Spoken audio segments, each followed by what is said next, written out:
அழகு தெய்வமாக வந்து பழனிமலை மீதில் நிற்போம்.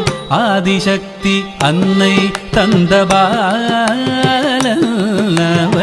அசுரர் தம்மை வென்ற வடிவேலன். அழகு தெய்வமாக வந்து பழனிமலை மீதில் நிற்போம். ஆதிசக்தி அன்னை தந்தபாலன்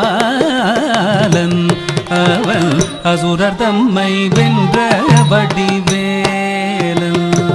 நல்ல அமுதமென்னுமோ தமிழில் பாடிடும் அன்பர் வாழவே கருணை செய்குகன். அமுதமென்னுமோ தமிழில் பாடிடும் அன்பர் வாழவே கருணை செய்குவன். அரணுகந்த குருவாம் உயர் சீலல் என்றும் அருள் சுரந்தே காக்கும் அனுகூலன்.